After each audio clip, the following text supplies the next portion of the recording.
السلام عليكم ورحمة الله وبركاته. نحمده ونستعينه ونستغفره ونؤمن به ونتوكل عليه ونعوذ بالله من شرور أنفسنا ومن سيئات أعمالنا. من يهده الله فلا مضل له ومن يضلله فلا هادي له. ونشهد أن لا إله إلا الله وحده لا شريك له.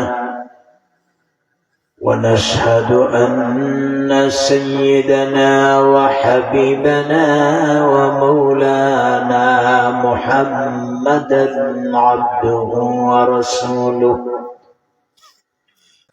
বিভিন্ন জায়গা থেকে আগত আমার দিনদার ইমানদার বন্ধুগণ, পর্দানিশী আমার মা বোনেরা, আমরা আল্লাহ রাব্বুল আলামিনের দরবারে লাখ কোটি শুকরিয়া জানাই। বর্তমান পৃথিবীর এক নাজুক পরিস্থিতি, প্রায় 2.5 বছর যাবত আমরা করোনা ভাইরাসে জর্জরিত। এই ভাইরাসের কারণে পৃথিবীর মানচিত্র থেকে কত মানুষ বিদায় হয়ে গেল। আল্লাহ চাইলে করোনার মৃত্যুর মিছিলে শরীক করতে পারতেন, কিন্তু আমাদের বাঁচাইয়া রাখছেন কে? মেহেরবানি দয়াটা কার?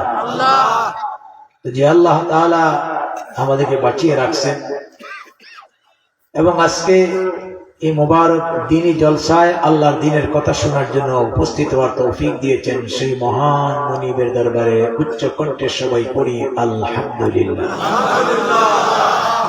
দ্বীনের একটা কথা শোনার জন্য কষ্ট করলে কি সওয়াব, ভূমিকা স্বরূপ একটা হাদিস বলে আমি মূল আলোচনায় চলে যাব। আল্লাহর রাসূলের একজন বিশিষ্ট সাহাবীর ঘটনা। ওনার নাম হলো হযরতে জাবের। কি নাম? জাবের। আনসারী সাহাবী। সাহাবায়ে কেরামের দুইটা আইডেন্টিটি, একটা হলো মুহাজির আর একটা আনসার। বিশেষ করে আল্লাহর দ্বীনের জন্য যারা বাড়িঘর ত্যাগ করে হিজরত করেছেন তাদেরকে বলা হয় মুহাজির, আর আল্লাহর দ্বীনকে যারা সাহায্য করে, যারা নুসরত করেছেন তাদেরকে বলা হয় আনসার। মদিনার মানুষগুলি বেশিরভাগ আনসার। হযরতে জাবের ছিলেন একজন আনসারী সাহাবী। উনার একবার আগ্রহ জন্মিল যে আল্লাহর হাবিবের হাদিসগুলি কার কাছে বেশি পরিমাণে পাওয়া যায়। তৎকালীন সময় আজকে যে কোরআন পাই আমরা, এইভাবে কোরআনের বান্ডিং ছিল না। বুখারী শরীফ, তিরমিজি শরীফ, নাসাই শরীফ, ইবনে মাজাহ এগুলো ছিল না। কোরআন ছিল চামড়ায় লেখা, হাদিস ছিল কাগজে লেখা, কাপড়ে লেখা, গাছের পাতায় লেখা। সাইয়েদনা আবু বকরের জামানায় এই কোরআনটাকে বাইন্ডিং করা হলো, তাও দীর্ঘদিন জের জবর নোক্তা ছাড়া থাকলো। হাজ্জাজ ইবনে ইউসুফের জামানায় কাজ হলো।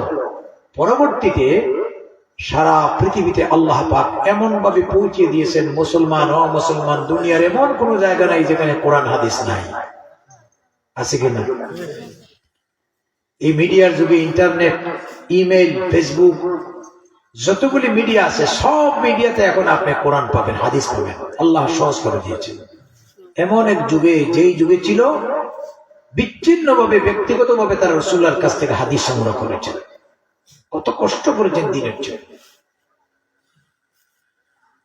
হযরতে জাবের রাদিয়াল্লাহু তাআলা আনহু তালাশ করে জানলেন রাসূলুল্লাহর বিশিষ্ট আরেকজন সাহাবী, ওনার নাম হলো হযরতে আবু দারদা রাদিয়াল্লাহু তাআলা আনহু, যিনি নবীজির সোহবত লাভ করে বিপুল পরিমাণ হাদিস সংগ্রহ করেছেন। জাবেরের উদ্দেশ্য হলো আবু দারদার কাছ থেকে তিনি হাদিস সংগ্রহ করবেন।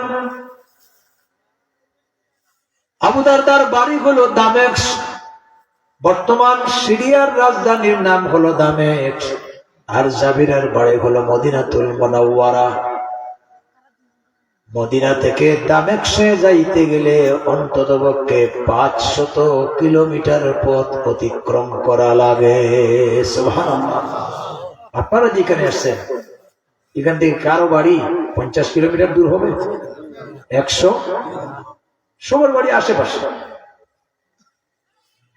হযরতে জাবের রাদিয়াল্লাহু তাআলা আনহু নিজের একটা উট নিয়ে আর কয়েকদিনের খাবার নিলেন, আল্লাহর উপর ভরসা করে মদিনা থেকে পাহাড়ি পথ দিয়ে শুরু করলেন যাত্রা। প্রায় 2 সপ্তাহ খানিক চলতে চলতে গভীর রজনীতে আবু দারদার বাসায় গিয়ে ডাক দিলেন। হযরতে আবু দারদা ঘর থেকে বেরিয়ে জিজ্ঞাসা করলেন আগন্তুককে, কোথায় বাড়ি, কোথায় ঘর? হযরতে জাবের নিজের পরিচয় দিলেন, আমি জাবের, আমার নাম জাবের, আমার বাড়ি হলো মদিনাতুল মুনাওয়ারা, আল্লাহর নবীর শহরের মেহমান। রাসূলুল্লাহর শহরের মেহমান শোনার পরে আবু দারদার মনটা ব্যাকুল হয়ে গেল। দরজা খুলে কুলাকুলি করেন, ভাই তুমি আমার নবীর শহরের মেহমান, আমার তো ভাগ্যের কিসমত খুলে গেছে, আজ আমার ঘরে রাসূলুল্লাহর বাড়ির মেহমান। ভাই আসো, কি উদ্দেশ্য এত দূর থেকে আমার খেদমতে এসেছো, মকসুদটা কি? হযরতে জাবের বলেন, ভাই আল্লাহর নবীর হাদিসগুলি তোমার কাছে বিপুল পরিমাণে জমা আছে। এই ঘোষণা শোনার পরে আল্লাহর রাসূলের দ্বীনের জ্ঞান অর্জনের জন্য সুদূর মদিনা থেকে তোমার বাসায় আসলাম। আবু দারদা বলছেন, ভাই অবশ্যই আমার কাছে রাসূলের হাদিস আছে, তবে মুসাফির মানুষ তো, রাস্তাঘাটে কোথায় খাবার দাবার করেছো, আগে হাত মুখ ধুয়ে ফ্রেশ হও, খাবার দাবার সেরে নাও, এরপরে স্বাচ্ছন্দ্যে আস্তে আস্তে করে আল্লাহ রাসূলের হাদিসগুলো আমি তোমাদের কাছে পৌঁছে দিব। জাবের বলছেন, ভাই আবু দারদা খাবার দাবারের চিন্তার দরকার নাই, আমি যখন আমার বাড়ি থেকে রওনা দিয়েছিলাম আমার সাথেই খাবার ছিল, সবেমাত্র তোমার বাসার পার্শ্ববর্তী মসজিদে নামাজ সেরেছি, এখানে ওযু করেছি, হাত মুখ ধোয়া হয়ে গেছে, সুতরাং হাত মুখ ধোয়ার দরকার নাই, যত তাড়াতাড়ি পারো আল্লাহর নবীর বাণীগুলি শোনাও, রাসূলুল্লাহর বাণীগুলি হচ্ছে আমার আত্মার খাদ্য, রূহের খোরাক। এবার হযরত আবু দারদা বলছেন, তাহলে একটা হাদিস আগে তোমারে শুনিয়া দেই তোমার এই কষ্টের উপরে। আল্লাহর নবী বলেছেন, মান সালাকা তারিকান ইয়ালতামিসু ফীহি ইলমান সাহহালাল্লাহু লাহু তারিকান ইলাল জান্নাহ। যেই ব্যক্তি আল্লাহর দ্বীনের কথা শেখা বা শোনার উদ্দেশ্যে নিজের অবস্থান থেকে বাসাবাড়ি থেকে দূর দূরান্ত যাতায়াত করবে, আল্লাহ রাব্বুল আলামিন কিয়ামতের দিন সেই মানুষটারে আল্লাহর জান্নাতে যাওয়ার পথ সহজ করে দিবে।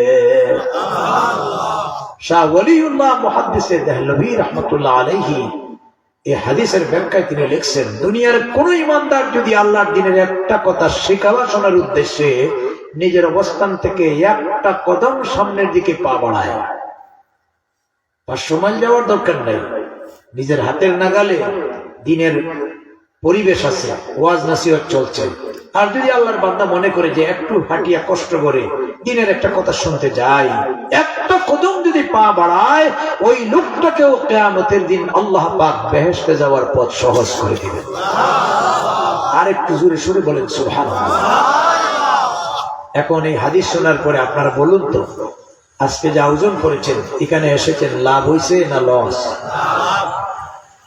লাভ হইলে তো খুশি হওয়ার কথা, আওয়াজ দিয়া বলি আলহামদুলিল্লাহ। এই যে কষ্ট ব্যর্থ যাবে না ইনশাআল্লাহ। কিয়ামতের দিন এই বসা, এই কথা, এই কষ্ট, এই আয়োজন আপনার আমার নাজাতের জরিয়া হতে পারে, ঠিক কি? এই জন্য আল্লাহর কাছে দোয়া করি, যে সমস্ত ভাইদের কষ্টের বিনিময়ে আজকের আয়োজন হয়েছে, আল্লাহ পাক তাদের কষ্ট পরিশ্রমকে কবুল করুন, এই মজলিসটাকে আমাদের সকলের হেদায়েত এবং নাজাতের জরিয়া বানায়া দিন বলি আমিন।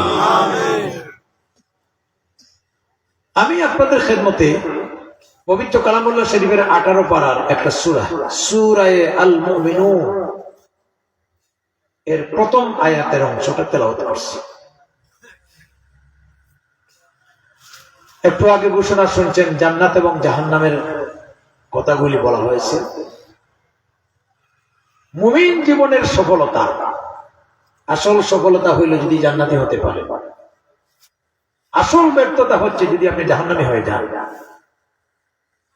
এই মুমিন জীবনের সফলতার জন্য আমাদের কি কাজ করতে হবে, সফল মুমিনের ভিতরে কি বৈশিষ্ট্য থাকতে হবে, এই বিষয়গুলি সামনে রেখে আমরা সফলতা কিভাবে লাভ করতে পারি, জান্নাতে যেতে পারি, জাহান্নাম থেকে বাঁচতে পারি, এই কথাগুলি বলে শেষ মোনাজাতের দিকে যাব, আল্লাহ যদি তৌফিক দেয়। ওমা তৌফিকি ইল্লা বিল্লাহ।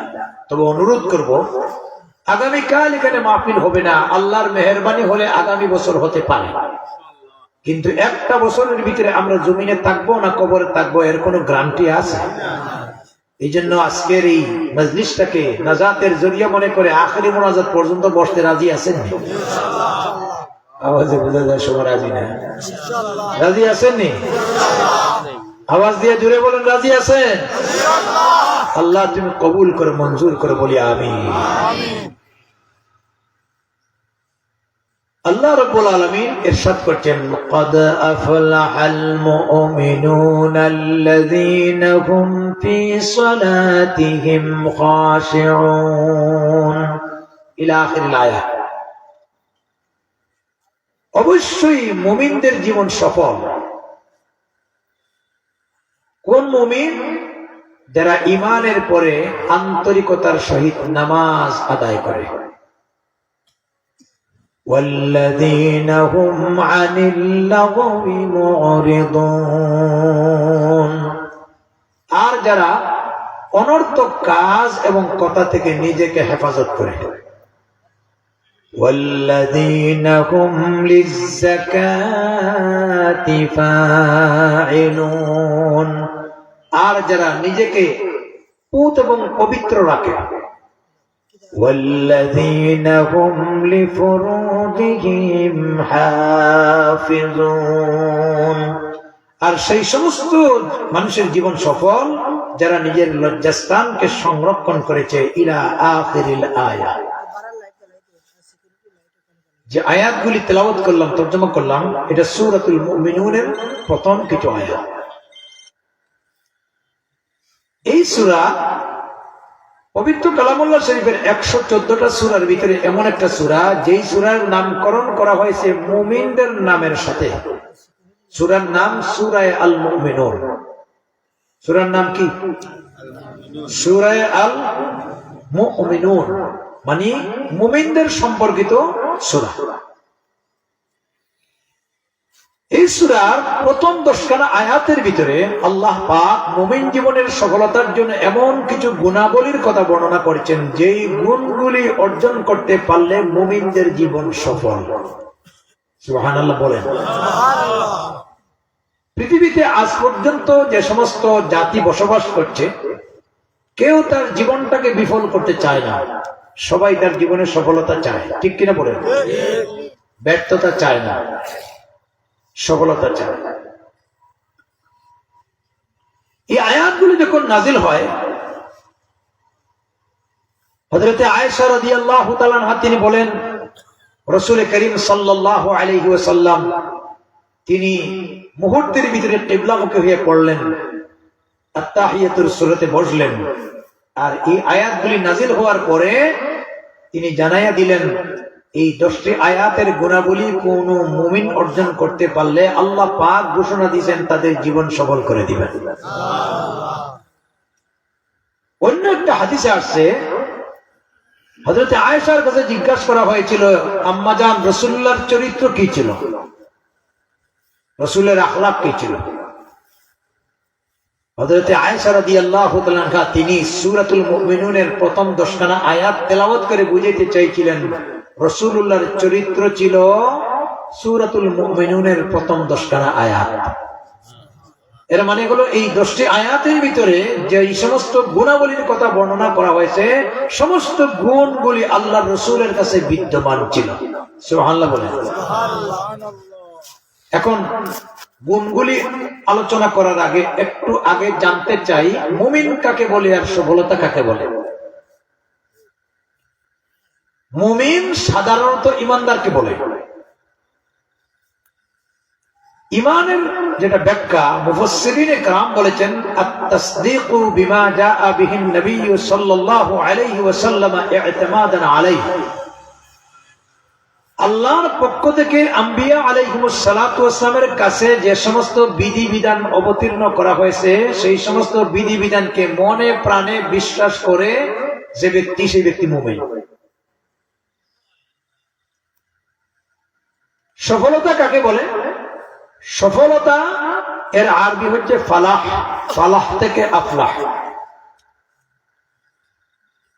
এই শব্দটা আপনারা দেখবেন প্রত্যেকটা মসজিদে দৈনিক 5 ওয়াক্তের নামাজে মুয়াজ্জিন সাহেবরা দুইবার করে বলে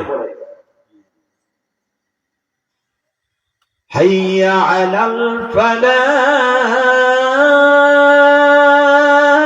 বলে কিনা? আযানের ভিতরে বলে কিনা? আসো সফলতার দিকে, আসো কামিয়াবির দিকে। ফালাহ শব্দের অর্থ হচ্ছে সফলতা, কামিয়াবি, প্রগতি, উন্নতি, সমৃদ্ধি। এক কথা যত কল্যাণকামী মানুষের জীবনে আসে এগুলাকে ফালাহ শব্দের ভিতরে নিহিত রয়েছে। এখন এই যে সফলতা কোথায় পাওয়া যায়?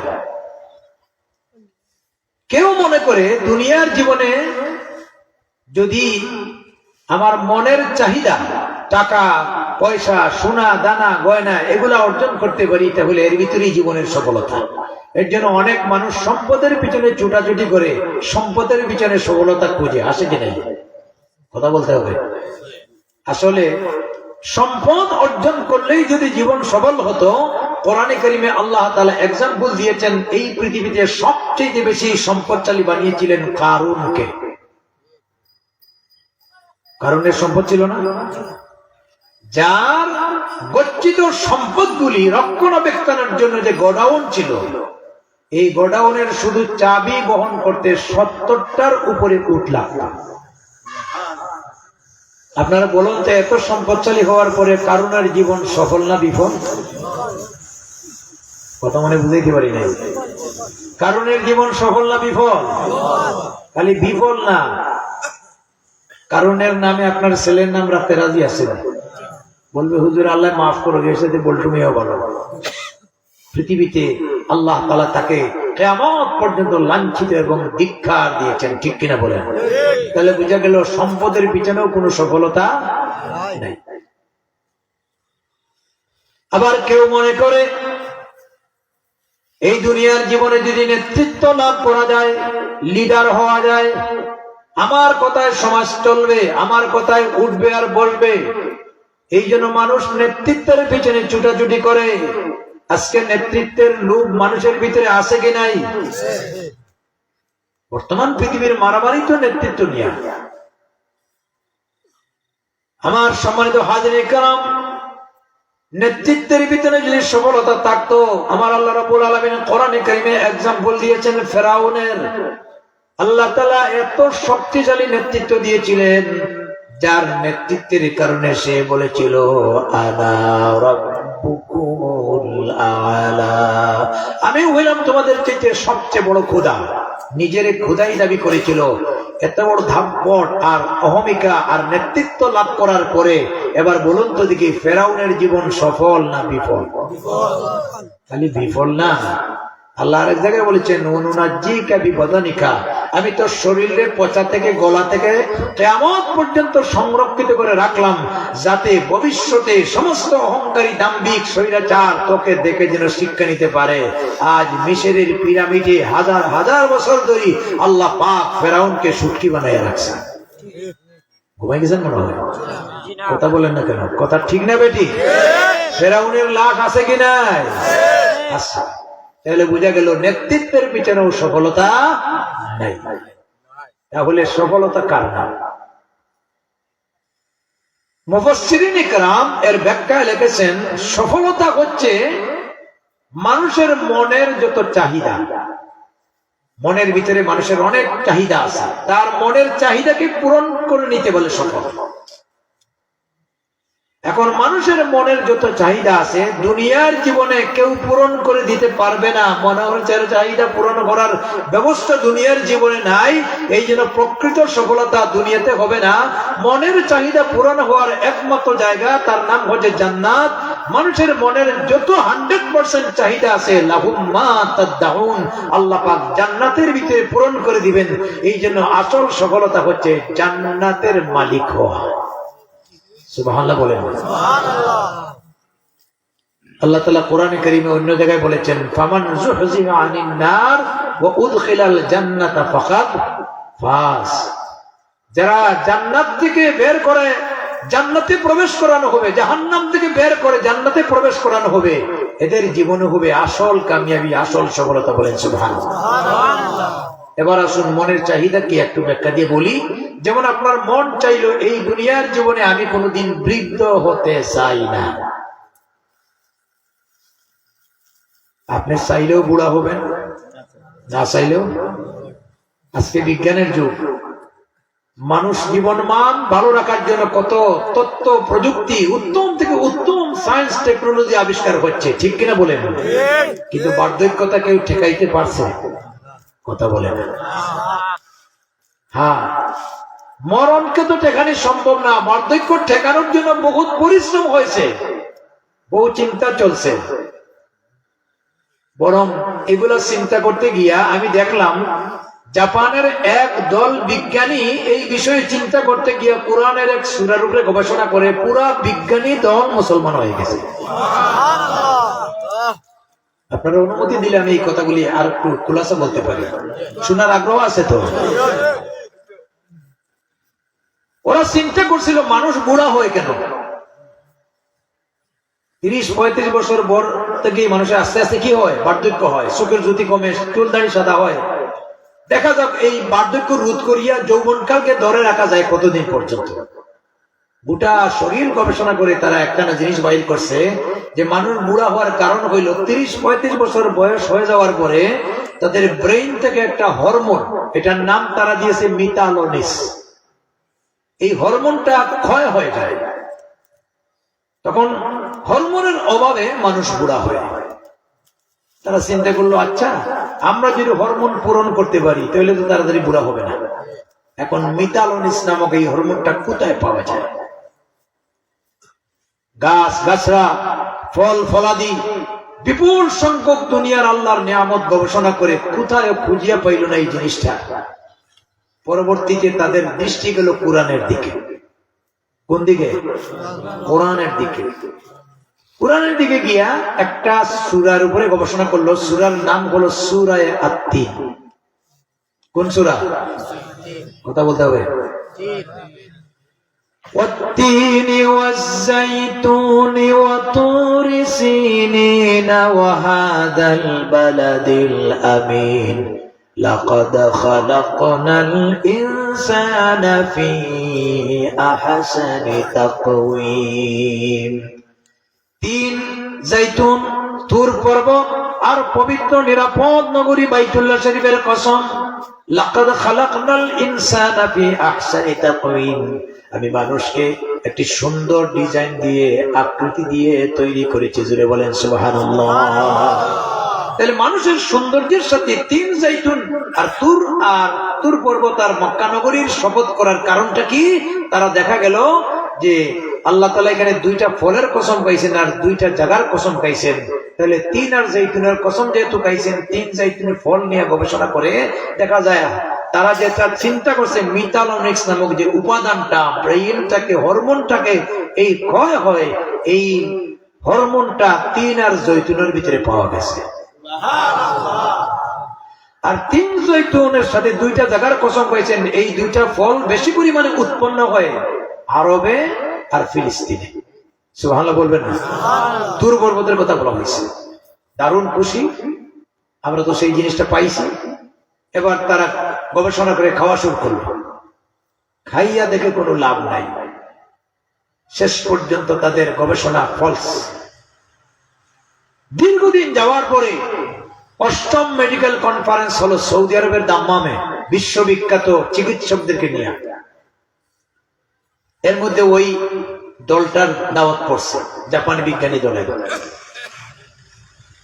সেখানে দুনিয়ার বড় বড় ইসলামিক স্কলার, জ্ঞানী বিজ্ঞানী উপস্থিত হয়েছে। মিশরের আল আজহার বিশ্ববিদ্যালয়ের ফ্যাকাল্টি অফ ডিন কোরআনিক সায়েন্সের, ওনার নাম হলো ডক্টর তাহা রামাদান।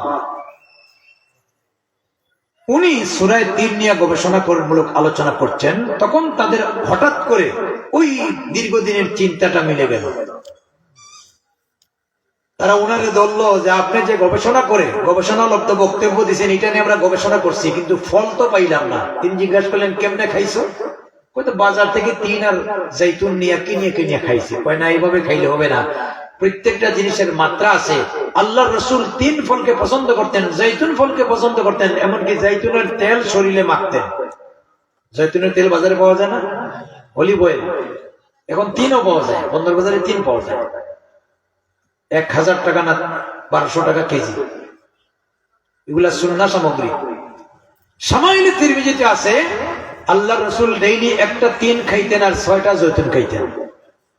তিনি বললেন, তোমরা এইভাবে একটা তিন আর 6টা জৈতুন, কারণ কোরআনে তিনের কথা একবার, জৈতুনের কথা 6 বার, তাহলে একটা তিন আর 6টা জৈতুন সকাল বিকাল রাসূলুল্লাহর সুন্নাত অনুযায়ী খাইয়া দেখো, ইনশাআল্লাহ তোমাদের এই হারানো যৌবন আল্লাহ ফিরাই দিবেন। সৌদি আরবে থাকা অবস্থাতে মাসকালীন তারা অবস্থান করেছেন। সেই অনুযায়ী বাজার থেকে কিনে খাওয়ার পরে 2 সপ্তাহের ভিতরে দেখা গেল যৌবন কাল ফিরে এসেছে, যৌবনের উন্মাদনা ফিরে এসেছে। আল্লাহর কোরআনের এই মিরাকল অলৌকিক ক্ষমতা দেখে সেখানেই বসে তারা কলিমা পড়ে মুসলমান হয়ে গেছে। এটা একটা বাড়তি কথা। তারপরেও যৌবন ধরে রাখা যাবে, কিন্তু খুব বেশি দিন না। এর পরেও বয়স সায়ান্নে আপনাকে বুড়া হতেই হবে। কি বলেন, বুড়া হতে হবে না? কারণ বার্ধক্যতা রোধ করার কোনো ক্ষমতা নাই। আপনার মন চাইলো আপনার জীবন সঙ্গিনী এমন এক স্ত্রী হওয়ার দরকার যে বউয়ের সৌন্দর্য কোনোদিন বিনষ্ট হবে না। আপনারা বিশ্বনাথের মানুষ, লন্ডন আমেরিকার মানুষ বেশি, বিবাহের মহারণাও বেশি। 10 লাখ 10 টাকা দিয়া দেশের যত সুন্দরী বাছাই করা রমণীকে আপনি জীবন সঙ্গিনী বানান, একদিন 4 বার ডায়রিয়া হলে সব সৌন্দর্য বিনষ্ট হয়ে যাবে। দাঁতে যদি ময়লা থাকে, প্রত্যেক দিন দাঁত পরিষ্কার না করে দুর্গন্ধের কাছে যাওয়া যাবে না। তাহলে দুনিয়ার জীবনে টাকা থাকলেও এমন বউ আপনাকে কেউ মিলিয়ে দিতে পারবে না, ঠিক কিনা? এবার আসুন, আমার আল্লাহ রাব্বুল আলামিন জান্নাতের ভিতরে আপনাকে যে জীবন দান করবেন, এই জীবনটা কেমন হবে? আল্লাহু আকবার। রাসূল করিম সাল্লাল্লাহু আলাইহি ওয়াসাল্লাম বলেছেন, জান্নাতে যাওয়ার পরে কোনোদিন মানুষ বুড়া হবে না। সুবহানাল্লাহ বলেন না? চোখের জ্যোতি কমবে না, মুখের রুচি কমবে না, চুলদাড়ি সাদা হবে না, খাওয়ার জন্য হজমি খাওয়া লাগবে না, ডাক্তার দেখানো লাগবে না। প্রত্যেকটা পুরুষ, প্রত্যেকটা জান্নাতি নারীর বয়স 25 থেকে 30 বছরের ভিতরে সীমাবদ্ধ থাকবে।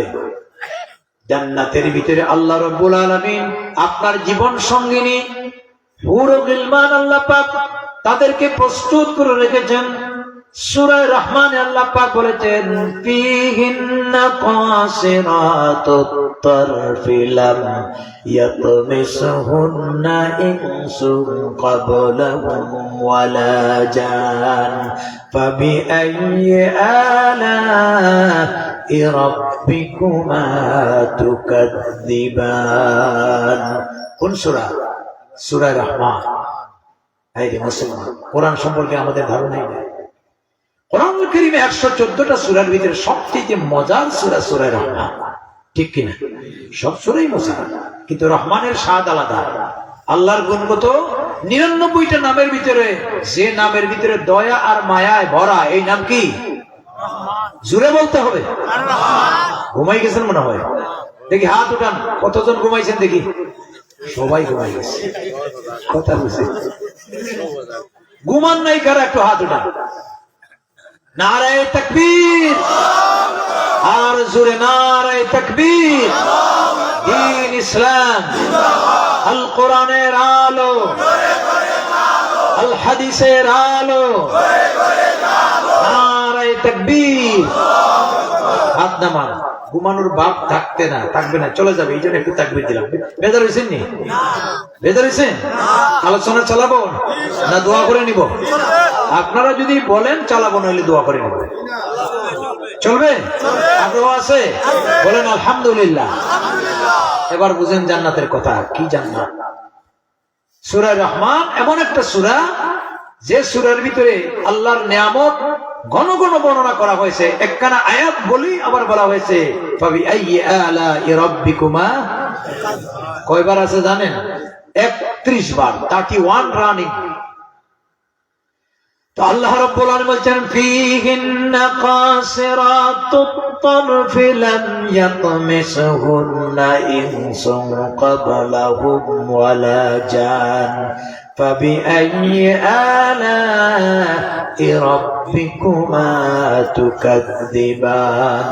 বক্ষে তাদের রূপের খনি, চকমকে দর্পণ, বেহেশতীরা করবে তাতে চেহারা দর্শন।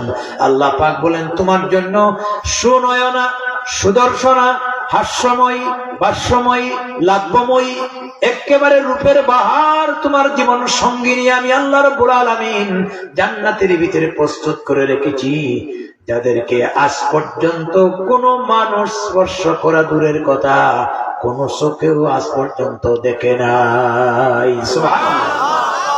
এই জীবন সঙ্গিনী যখন আল্লাহ পাক দিবেন, তারা কোনোদিন বৃদ্ধা হবে না, তাদের ভিতরে কোনো দুর্বলতা থাকবে না, তাদের সৌন্দর্য কোনোদিন বিনষ্ট হবে না, বরং এত সৌন্দর্য আর এত সুন্দর ফিগার, তাদের মাথার এক গাছি চুল যদি আজকে জমিন আসমান ভেদ করে জমিনে ঝুলাইয়া দেওয়া যেত, চন্দ্র সূর্যের আলো অস্তমিত হয়ে যেত, তাদের মুখের লোহাগুলি এত মিষ্টান্ন যদি দুনিয়ার 3 ভাগ পানির সাথে মিশিয়ে দেওয়া যেত, দুনিয়ার 3 ভাগ পানি মিশিয়ে হয়ে যেত, তাদের মুখের ভাষা এত সুন্দর, খালি আবেগ আর প্রেম তৈরি হবে, এবং এত সুন্দর ডাগর ডাগর চুল, যারা কোনোদিন অপবিত্র হবে না। জোরে সুরে বলেন সুবহানাল্লাহ। শুধু তাই না, জান্নাতের ভিতরে নাস্তা দেওয়া হবে। জান্নাতে কি দেওয়া হবে? একটু আওয়াজ দিয়ে কথা বলতে হবে। নাস্তা শোনার পরে মনে করছেন এটা কুতুবুল্লাহ মার্কেটের পাকঘরের খিচুড়ি, বেহেশতের খাবার। হযরত আবু সাঈদ খুদরী রাদিয়াল্লাহু তাআলা আনহু বর্ণনা করেছেন, জান্নাতের নাস্তার আইটেম হবে 70,000 প্রকারের। আরো আসতে বলেন সুবহানাল্লাহ। জান্নাতের নাস্তা শোনার পরে সুবহানাল্লাহর আওয়াজটা বড় হওয়ার কথা ছিল, ঠিক কিনা? 70,000 প্রকারের মজা থাকবে, 70,000 প্রকারের গ্রাম থাকবে, 70,000 প্রকারের। মনে মনে ভাববেন, হুজুর এতগুলি খাবার খাইয়ে তো টয়লেট রিজার্ভ না, জান্নাতে কোনো টয়লেটের ব্যবস্থা নাই। এখন এগুলা হজম হবে কিভাবে? পেট থেকে একটা ঢেকুর উঠাবেন আল্লাহ পাক, নাক মুখ দিয়া মিষ্টি আম্বরের গ্রাম বের হবে, অপর দিকে সমস্ত জান্নাতি খাবারগুলি হজম হয়ে যাবে। সুবহানাল্লাহ। 70,000 খাবারের পরে তার লালস বেড়ে যাবে, বলবেন আল্লাহ কি খাওয়াইলাই, খালি দিলাম আর গেল। আল্লাহ তাআলা মানুষের জিহ্বার মধ্যে এক কুদরতি ক্ষমতা দিয়েছেন, জিহ্বার কাজই হলো খালি চায়, রসনা বিলাস। দুনিয়ার জীবনে এই জিহ্বা, গাজ্জালী রাহমাতুল্লাহ আলাইহি বলেছেন, মানুষের এই যে ছোট্ট জিহ্বাটা, এই জিহ্বা গবেষণা করে পাওয়া গেছে প্রায় 9,000-এর উপরে আস্বাদন স্তর, ইংরেজিতে বলে টেস্টিসেল। আমরা যে খাবারগুলি খাই, কোনটা মিষ্টি, কোনটা টক, কোনটা ঝাল, কোনটা কষা, এই জাতীয় হাজারো হাজারো খাবারের মজা, অনুভূতি, টেস্ট করার মতো অনুভূতি মানুষের জিহ্বার ভিতরে আল্লাহ পাক দান করেছেন। সুবহানাল্লাহ। আর জান্নাতে যাওয়ার পরে এই জিহ্বা পরিবর্তন হয়ে জান্নাতি জিহ্বা হবে, বডিটা পরিবর্তন হয়ে জান্নাতি বডি হবে। ওই জিহ্বার লালস কেমন হবে, বলবে রব্বুল আলামিন শুধু জিহ্বায় দিলাম আর শেষ হয়ে গেল, কি খাওয়াইলা? আল্লাহ বলবেন 70,000 নাস্তা খাওয়াইলাম, এরপরে তোর লালস বেড়ে গেছে, আমার কাছে অভাব নাই, একটু অপেক্ষা কর, শুরু হইছে মাত্র। সুবহানাল্লাহ। এইভাবে জান্নাতের ভিতরে আল্লাহ রাব্বুল আলামিন যখন প্রবেশ করাবেন, আল্লাহর জান্নাতে দাখিল হওয়ার পরে বের হওয়ার ইচ্ছা জাগবে না। দীর্ঘদিন জান্নাতে এভাবে চলতে থাকবে। মাঝে মাঝে আল্লাহ রাব্বুল আলামিন জান্নাতীদের খোঁজ খবর নেবেন, জিজ্ঞাসা করবেন, ও জান্নাতীরা, তোমরা কেমন আছো, কি অবস্থায় তোমাদের জীবন চলছে? জান্নাতীরা বলবে, রব্বুল আলামিন এই জান্নাতের নিয়ামতের কথা আলিমুল আমাদের জবান দিয়া কোরআন সুন্নাহ থেকে শুনেছিলাম, আজকে তার 100% জান্নাতে আসিয়া ফল ভোগ করলাম। আমরা তো এত আরামে আছি, এটা বাস্তবে বুঝাতে পারবো না। আল্লাহ পাক জিজ্ঞাসা করবেন, তোমাদের মনে আর কি চাই? বলে, রব্বুল আলামিন আরো কি চাওয়ার আছে? চাইবো কি? যা চাইছি সব পাইছি। এবার আল্লাহ রাব্বুল আলামিন বলবেন, তোমাদের চাওয়ার চাইতে বাড়তি আর একটা জিনিস আছে, আমি দেব। জান্নাতীরা বলবে, রব্বুল আলামিন বাড়তি আর একটা কি জিনিস আছে? আল্লাহ পাক বলবেন, দুনিয়ার 60, 70, 90 বছর ইবাদত বন্দী করেছো যার জন্য, সেই ব্যক্তিরে তো দেখো নাই। জান্নাতে মাঝে মাঝে আল্লাহর সঙ্গে তোমাদের সাক্ষাৎ হবে। আমি আল্লাহ তোমাদেরকে দেখা দেব। আল্লাহর চাই। এই যে নামাজ, রোজা, হজ, যাকাত কার জন্য? কুল ইন্না সালাতি, পড়েন সবাই, কুল ইন্না সালাতি ওয়া নুসুকি ওয়া মাহইয়ায়া ওয়া মামাতি লিল্লাহি রাব্বিল আলামিন। আমার নামাজ, আমার কুরবানি, আমার হায়াত, আমার মৃত্যু একমাত্র কার জন্য? যে আল্লাহর জন্য ইবাদত বন্দী করলাম, সেই আল্লাহর যিনি না দেখি। বড় পীর আব্দুল কাদের জিলানী রাহমাতুল্লাহ আলাইহি বলতেন, আল্লাহ যে জান্নাতে গেলে তোমারে পাওয়া যাবে, আমারে ওখানে দিও, যেখানে গেলে তোমারে পাওয়া যাবে না, এই জান্নাত আমার দরকার নেই। ঠিক কিনা বলেন? আল্লাহ পাক ফেরেশতাদেরকে বলবেন, এবার প্রস্তুত করো, আয়োজন করো, এরপরে সুন্দর করে সাজগুজ করো, আমি আল্লাহর সঙ্গে আমার বান্দার দিদার হবে। সব প্রস্তুতি সম্পন্ন করার পরে 70,000 নূরের পর্দা উঠানো হবে। আর জান্নাতীরা যখন পলক দিয়ে এক আল্লাহকে দেখবে, এক দেখার ভিতরে 70,000 বছর পর্যন্ত চলে যাবে। এই কথাগুলি শোনার পরে হযরতে আয়েশা সিদ্দিকা রাদিয়াল্লাহু তাআলা আনহা নবীজির কাছে প্রশ্ন করলেন, ইয়া রাসূলুল্লাহ, আমার তো জানার লালস বেড়ে গেছে, বেহেশতে যে খালি পুরুষেরা যাবে তা না, নারীরাও তো যাবে, কিন্তু আমার বুঝে আসে না, আল্লাহ একজন আর লক্ষ লক্ষ মানুষের ভিতরে এতগুলি মানুষ এক আল্লাহরে কেমনে দেখবে? আর আমি তো নারী মানুষ, পুরুষের দিক দিয়ে, শারীরিক দিক দিয়ে দুর্বল, আমার দেখা কেমনে কি সম্ভব হবে? নবীজি এত সুন্দর উত্তর দিলেন। সেই দিন ছিল পূর্ণিমার চাঁদ আকাশে, শাহাদত আঙ্গুল উপরের দিকে উত্তোলন করে বললেন, ইন্নাকুম সাতারাউনা রাব্বাকুম কামা তারাউনা হাযাল কামার। আকাশের দিকে তাকাইয়া দেখো আয়েশা, গোটা পৃথিবীবাসীর জন্য আল্লাহ পাক একটা চাঁদ দুলাইয়া দিয়েছেন। Arab, America, London, France, Japan, German, Bangladesh, দুনিয়া সব দেশে একটা চাঁদ দেখতে গিয়ে যেমন অসুবিধা হয় না, ময়দানে মাহশরে এক আল্লাহর সঙ্গে জান্নাতে লক্ষ লক্ষ মানুষ আল্লাহর সঙ্গে মোলাকাত করবে, কোনো ব্যাঘাত ঘটবে না।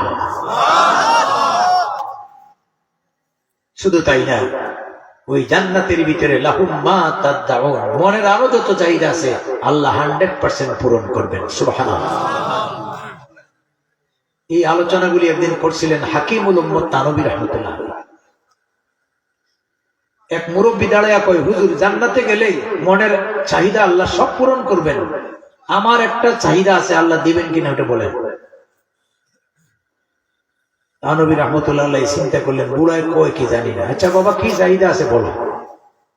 ওই হুজুর, আমার লজ্জা টজ্জা নাই, আমার তামাক খাওয়ার অভ্যাস, বিড়ি সিগারেট না খাইয়া ঘুমাইতে পারি না, বেহেশতে গেলে তামুক টামুক পাইব কিনা এটা বলেন।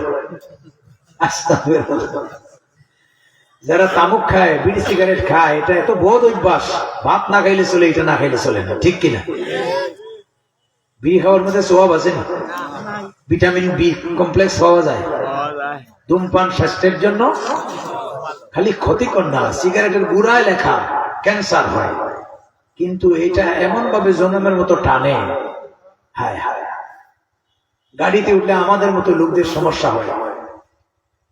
একবার এক বুড়া চাচা মিয়া, উপরে ধরছে হাতেল, বগলে ছাতি, পিছনে গাঠি, আবার সুরট টানে। তো পাশের সিট থেকে লোকেরা বলছে, বাবা কি খান? কয়, বাবা সুরট খাই। বাবা গাড়ি থেকে নামিয়ে খান। কেন? গাড়িতে লেখা আছে ধূমপান নিষেধ, নো স্মোকিং। এটা বাহ, বড় ভদ্রলোক, গাড়িতে উঠিয়ে আমার নিষেধ করে। বাবা আরেক জায়গায় লেখা আছে কোন অভিযোগ হইলে ড্রাইভারে জানান, আমারে না হয়ে ড্রাইভারে হল। ওই ভদ্রলোকের রাগ উঠছে, ড্রাইভার সব গাড়ি থামান।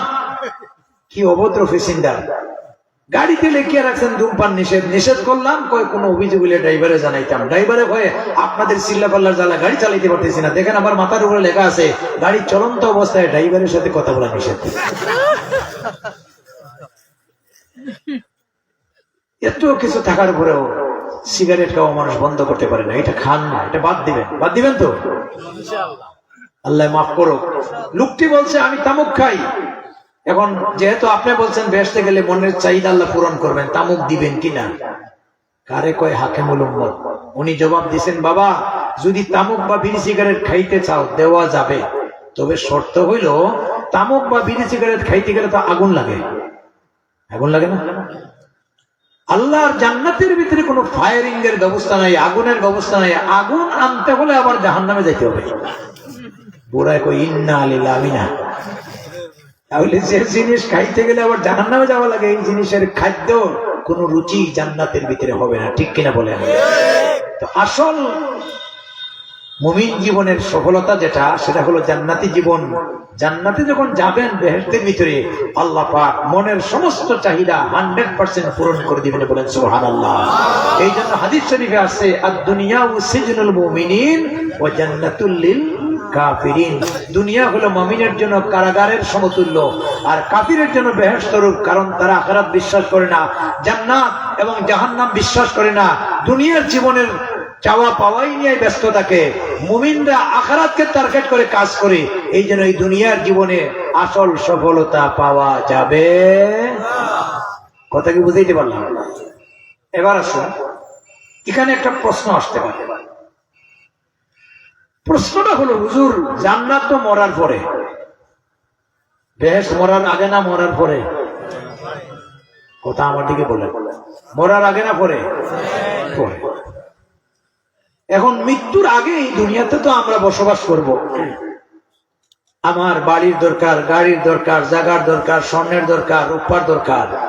আমি মুমিন হইছি বলে আখিরাতকে টার্গেট করে দুনিয়াতে খালি কষ্ট করব, আখিরাতে গিয়ে জান্নাতে পাবো। দুনিয়াতে আমার মনের চাওয়া, আমার প্রয়োজন আল্লাহ দিবেন না। এটার ব্যাখ্যায় মুফাসসিরিনে কেরাম বলছেন সফলতা দুই প্রকার। কথা বলতে হবে, সফলতা কয় প্রকার? দুই প্রকারের। একটা সফলতা হলো মোটামুটি, এগুলা মুফাসসিরদের ব্যাখ্যা। আর আরেকটা সফলতা হলো পুরাপুরি। ঈমান আনছেন বলেই খালি পরকালের জন্যই আপনি পরকালে গিয়েই পাবেন, আর দুনিয়ার জীবনে লাঞ্ছনা হবেন তা না। বরং দুনিয়া এবং আখিরাতের সমন্বয় মুমিনদের জীবন। আল্লাহ দুনিয়াতেও দিবেন, আখিরাতেও দিবেন, তবে দুনিয়াটা মোটামুটি আর আখিরাতটা পুরাপুরি। এই জন্য আল্লাহ তাআলা আমাদেরকে দোয়া শিখাইছেন। আমরা যখন দোয়া করি,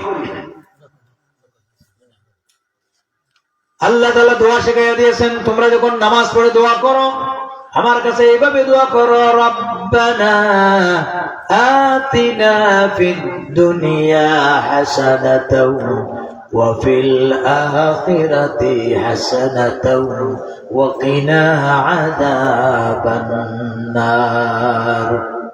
আমার সাথে দোয়া পড়েন, রব্বানা আতিনা ফিদ দুনিয়া হাসানাতাও ওয়া ফিল আখিরাতি হাসানাতাও ওয়া কিনা আযাবান নার। দোয়াটা কে শিখাইছে?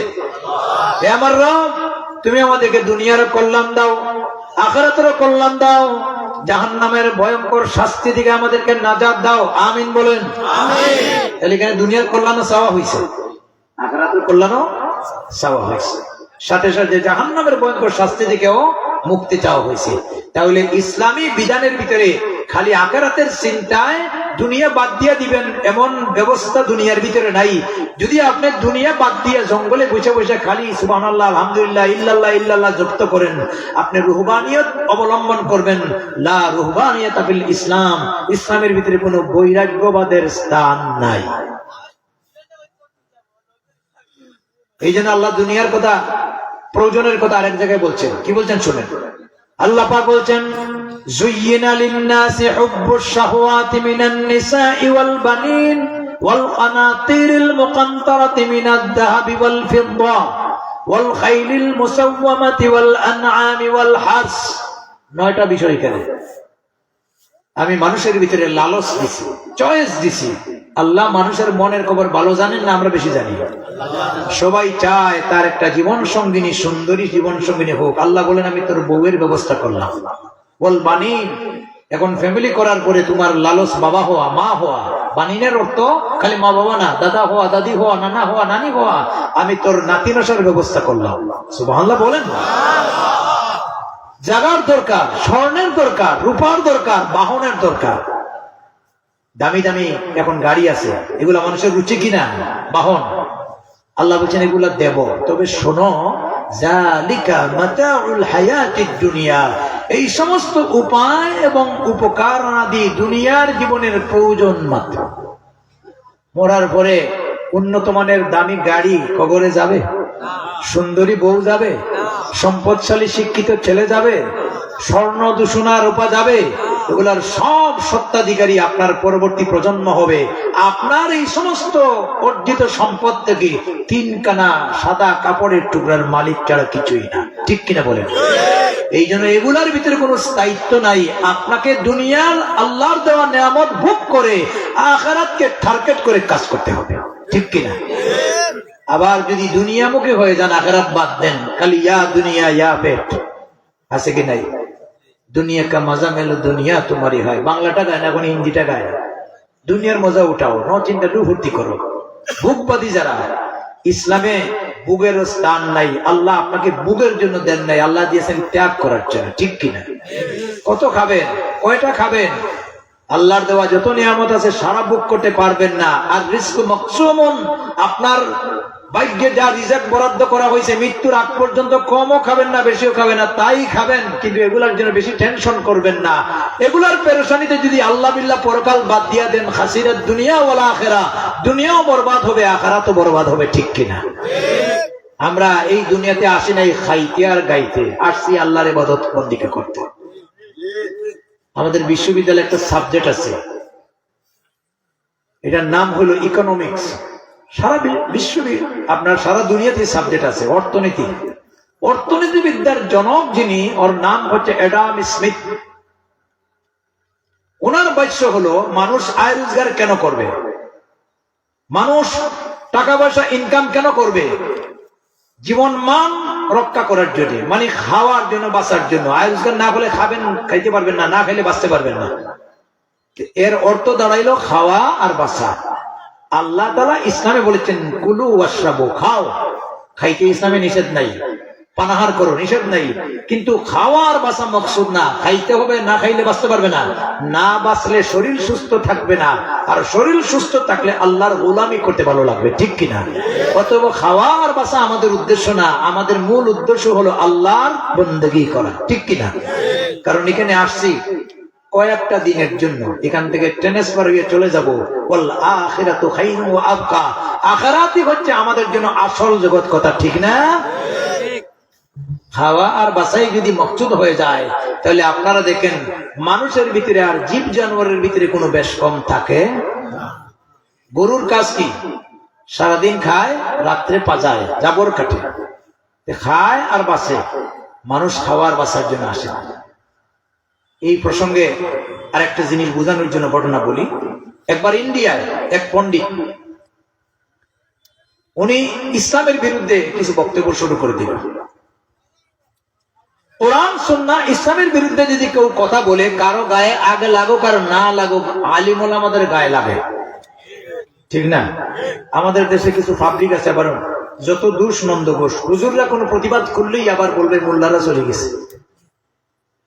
শোনেন, উলামায়ে কেরাম হলেন নায়েবে নবী। আল উলামা ওয়ারাসাতুল আম্বিয়া, উলামায়ে কেরাম নবীদের উত্তরসূরি। ফাইনাল আম্বিয়া আলাম ইউরিসু দিনারাম ওয়ালা দিরহামা, কেননা দুনিয়াতে উলামায়ে নবীরা দিনার দিরহাম রেখে যান নাই, রেখে গেছেন ইলম। সুতরাং কোরআন সুন্নাহর ধারক বাহক যারা কোরআন সুন্নাহর বিরুদ্ধে কথা বলে তাদের গায়ে আগে লাগবে। আর যার ভিতরে অন্তর্ভুক্ত ছিটাফাটা ঈমান আছে তারও নৈতিক দায়িত্ব হলো ইসলামের বিরুদ্ধে, কোরআনের বিরুদ্ধে কেউ কথা বলে তার প্রতিবাদ করতে হবে। ঠিক কিনা বলেন? আমার বাবার বিরুদ্ধে বললেও আমি বিরোধিতা করবো না, আমার মার বিরুদ্ধে করলেও আমি করবো না, কিন্তু আমার আল্লাহ আল্লাহ রসুলের বিরুদ্ধে কেউ কথা বললে, আমার কোরআন এবং সুন্নাহর বিরুদ্ধে কেউ কথা বললে আমি তার সঙ্গে শুধু প্রতিবাদ করব না, বুকের তাজা রক্ত দিয়ে আল্লাহর দ্বীনকে প্রতিষ্ঠা করার জন্য কাজ করে যাব। ঠিক কিনা বলেন? প্রতিবাদ করার পরে পণ্ডিতজির খুব গায়ে লাগছে। এরপরে ভারতের আলেমরা বললেন, আপনি যে সমস্ত কথাগুলি ইসলামের বিরুদ্ধে বলছেন, আসেন আপনার সাথে আমরা বিতর্ক করি, বহস করি। আপনি যদি যুক্তি খণ্ডন করে সহজে আপনি বুঝাইতে পারেন, আমরা আপনার দলে যাব। আর যদি এই কথাগুলি অযৌক্তিক হয় তাহলে আপনি এগুলা বাদ দেবেন। সে বলছে, তোমাদের সাথে আমার বহস চলে না, আমি হলাম পণ্ডিত আর তোমরা সাধারণ মৌলবী। আমার সাথে বহস করতে গেলে তোমাদের ভিতরে একজন বড় মাপের ইসলামিক স্কলার আছেন, উনি যদি আসেন তাহলে দেখা যাবে। বাঘে আর সিংহ লড়াই হলে লড়াই হয়, ছাগলে আর বাঘে হয় না। জিজ্ঞাসা করলো কারা? তিনি বললেন কাসিম নানতবী। নাম শুনছেন? দারুল উলুম দেওবন্দের প্রতিষ্ঠাতা মুহতামিম আল্লামা কাসিম নানতবী রাহমাতুল্লাহি আলাইহি। আলেমরা গেলেন ওনার কাছে। এরপরে উনি বললেন, আমি অসুস্থ, তারপরেও দিনের স্বার্থে ঠিক আছে আমি যাব। আন্দামান এলাকার একটা জেলার নাম ছিল রুরকি, এখন নাম পরিবর্তন কি হয়েছে জানি না, ইতিহাসে আমি পড়েছি। উনি আসছেন, আসার পরে দুইজন প্রতিনিধি পাঠিয়েছেন, যাও তোমাদের পণ্ডিতজির বাসায়, এবার বলো যে আমি আসছি, কোথায় বসবে, কোথায় আমার সাথে আলোচনা করবে।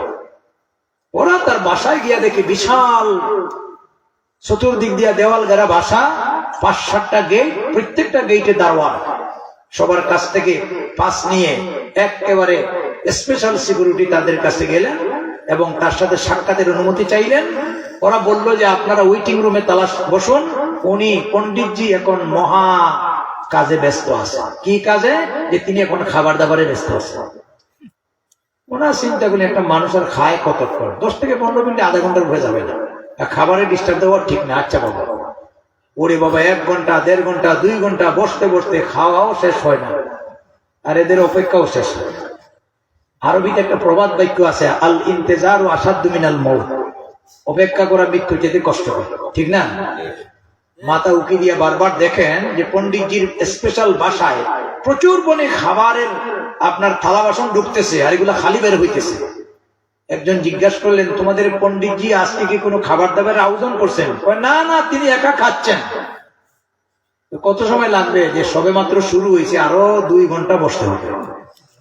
ওনারা শুনিয়া কয়ে রাইট করে ধরে রাইট করে, এমন পেটুক তো জীবনে দেখছি না। 2 ঘন্টা বসার পরে কয় এখন শুরু হয়েছে মাত্র, আরো 1-2 ঘন্টা লাগবে। আল্লাহ জানে বেটার ফেট যে কত মোটা বানাইছে। আচ্ছা যাই হোক, ওরা যখন চলে আসলেন, আল্লামা কাসিম নানতবী রাহমাতুল্লাহ আলাইহি উনি বললেন, তোমাদের পণ্ডিতজির সঙ্গে সাক্ষাৎ হয়েছে? বলে সাক্ষাৎ হয়েছে হুজুর, কিন্তু বহস করলে আপনি পারবেন কিনা সন্দেহ আছে।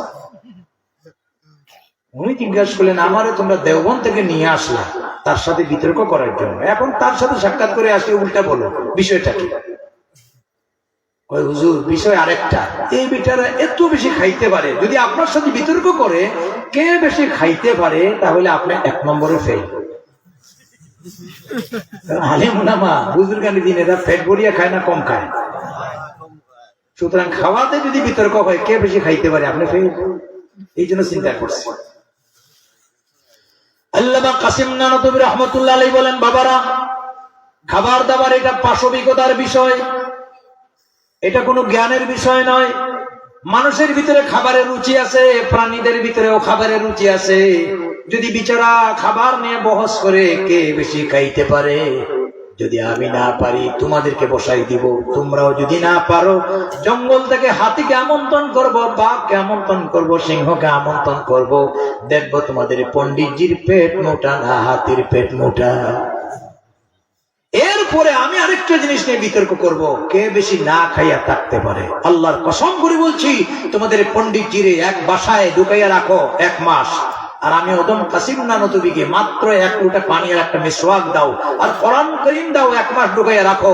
1 মাস পরে 2 জনের দরজা খুললে তোমাদের পণ্ডিতজির লাশ বের হবে।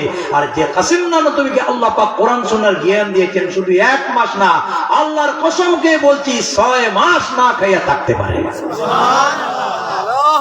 কত বড় ইলমে যোগ্যতা থাকলে এই কথাগুলি বলতে পারেন, সুবহানাল্লাহ বলেন। যাই হোক, আমি কোথা থেকে কোথায় চলে গেলাম, বুঝাইতে চাচ্ছিলাম যে খাওয়া আর বাঁচা এটা যদি মকসুদ থাকে, আমরা মানুষ থাকবো না, জীব জানোয়ার হয়ে যাব। আমাদের উদ্দেশ্য হচ্ছে খাইতে হবে, বাঁচতে হবে, আর বাঁচার মূল উদ্দেশ্য হলো আল্লাহর গোলামি, আল্লাহর ইবাদত বন্দেগী করতে হবে, ঠিক কিনা? এই জন্য দুনিয়া গৌণ, আখিরাত উদ্দেশ্য। আল্লাহ দুনিয়াও দিবেন, আখিরাতও দিবেন। দুনিয়া দিবেন মোটামুটি, আখিরাত দিবেন পুরাপুরি। সেই পুরাপুরি কি? জান্নাতের ভিতরে যখন ডাকবেন, আল্লাহ তাআলা মনের চাহিদা, ইচ্ছা, বাসনা 100% পূরণ করে দিবেন। শুধু দিবেন না, এই জান্নাতে ঢুকলে বের হওয়ার কোনোদিন ইচ্ছাও থাকবে না। আমাদের দেশের বহু লোক আমেরিকাতে আছে, লন্ডনে আছে না? আপনাদের এই অঞ্চলের বহু লোক, আমি লন্ডনে 2 বার গেছি, বিভিন্ন স্টেটে পাইছি বিশ্বনাথের লোক। যতই ভালো মানের উন্নত দেশ হোক, প্রযুক্তি আর টেকনোলজির দেশ হোক, এরপরেও বাংলা বাড়িতে আইতে মন চায়। কথা বলেন না কেন? চায় কিনা? আমাকে একদিন বলছে যে হুজুর বাড়িতে যাব, খুব খুশি। কি ব্যাপার? না, এবারে গিয়া বাড়ির পুকুরে মাছ মার। লন্ডনে তোর মাছ মারার সুযোগ নেই। এই নিজের ভাঙ্গা বাড়িতে পুকুরে আসে মাছ মারার যে মজা, এটা লন্ডনেও নাই। বাড়িতে আসতে চায়, কিন্তু জান্নাতের ভিতরে ঢুকলে আপনার মন বের হওয়ার ইচ্ছা থাকবে না। আল্লাহ তার এক্সাম্পল দিয়েছেন কোরআনে কারিমে এক নবীর দিয়া।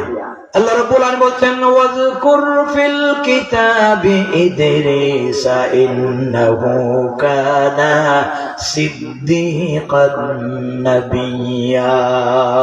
স্মরণ করো আমার নবী আম্বিয়া আলাইহিমুস সালাতু ওয়াস সালামের ভিতরে একজন সত্যবাদী নবী ছিলেন, যার নাম হলো হযরত ইদ্রিস আলাইহিস সালাতু ওয়াস সালাম। জোরে বলেন সুবহানাল্লাহ।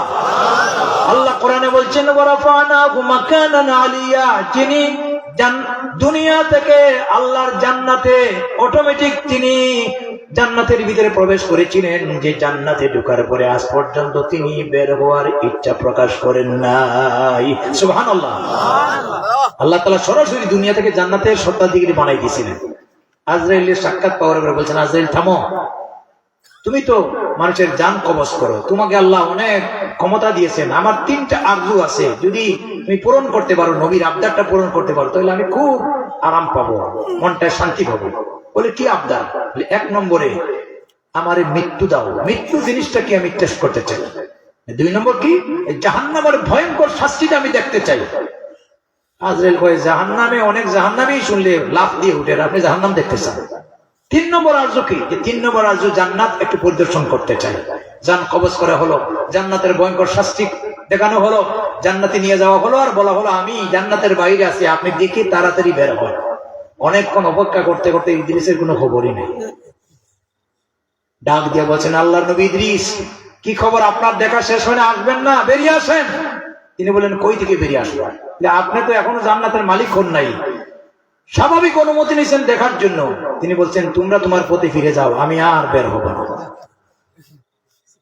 এরপরে আল্লাহর ফেরেশতার সিজদায় পড়ে গেলেন। আল্লাহ তাআলা জানাই দিলেন, ও আমার ফেরেশতা, এই জান্নাতের এমন একটা বৈশিষ্ট্য, এখানে নবী না, যে কোনো মুমিন যদি ঢুকে পড়তে পারে আর জিন্দেগিতে বের হওয়ার ইচ্ছা জাগবে না। আর তিনি তো নবীদের ভিতরে একজন সত্যবাদী নবী, এইভাবেই তিনি জান্নাতের সত্তাধিকারী হবেন, এটা আমি আগ থেকে ঠিকঠাক করে রাখছি। সুতরাং তোমাদের চিন্তার কোনো কারণ নাই, তোমরা তোমাদের পথে কাজে চলে যাও। আমি আমার নবী ইদ্রিসকে চিরস্থায়ী জান্নাতের সত্তাধিকারী বানাইয়া দিলাম। যাই হোক, আর লম্বা কথা বলতে চাইবো না। এই ভয়ঙ্কর শাস্তি জাহান্নাম থেকে মুক্ত লাভ করে জান্নাতের মালিক হতে চাই, সফল হতে চাই, তাহলে তেলাওয়াতকৃত আয়াতের ব্যাখ্যা ছাড়া শুধু অর্থ বলছি, আমাদেরকে 60টা গুণে গুণান্বিত হতে হবে। কয়টা? 1 নম্বরে হচ্ছে নামাজ। আল্লাহ তাআলা বলছেন, আল্লাযীনা হুম ফি সালাতিহিম খাশিউন, যারা আন্তরিকতার সহিত নামাজ আদায় করে, তাড়াহুড়া না, ধীরে স্থিরে, নির্ধারিত টাইমে উত্তম রূপে ওযু করে পুরুষেরা বা জামাতের সাথে এই নামাজগুলি পড়বো তো আমরা ইনশাআল্লাহ, আদায় করতে পারবো তো ইনশাআল্লাহ। যুবকদের বলছি এই বয়সে বেশিরভাগ বেনামাজি। আজকে আপনাদের মাহফিলে যুব সমাজের উদ্যোগে হচ্ছে, আলহামদুলিল্লাহ, এই জিনিসটা খুব ভালো, ঠিক কিনা বলেন? আর শাবাবু শুরবাতুম মিনাল জুনুন, যৌবনকাল উচ্ছৃঙ্খল, মন চায় না খালি পাগলামি করতে। আর এখন যুবকদের বদির বানাইছে ইন্টারনেট, মোবাইল আর ফেসবুকে, ঠিক কিনা বলেন? এমন এক অপসংস্কৃতি আমাদের সমাজে আসছে, ছেলেদের সেরা সুরত দেখলে এটা ছেলে না মেয়ে চিনা মুশকিল হয়ে গেছে। ইংল্যান্ডে আমি দেখছি, ওখানে চুল কাটতে গিয়ে কেউ চুলের মধ্যে মোবাইল নম্বর, টেলিফোন নম্বর, বাসার নম্বর। আর আমাদের ছেলেরা চুল কাটতে গিয়ে এখন ইঁদুরের মতো, শিরালের মতো, বিড়ালের মতো চুল কাটে, ঠিক কিনা বলেন? আবার মেয়েরা ছেলে হইতে চায়, জিন্সের প্যান্ট পরে, টি শার্ট পরে। খালি টি শার্ট না, এখানে লেখা বুকে বড় জ্বালা।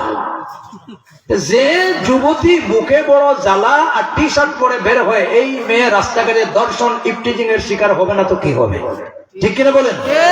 এই সমস্ত চরিত্র থেকে আমাদের বেরিয়ে আসতেই হবে। আল্লাহ আপনাকে পুরুষ বানাইছেন, আপনার পুরুষত্বের উপরে আপনি শুকরিয়া আদায় করুন। আল্লাহ আপনাকে নারী বানাইছেন, আপনার নারীত্বের উপরে শুকরিয়া আদায় করুন।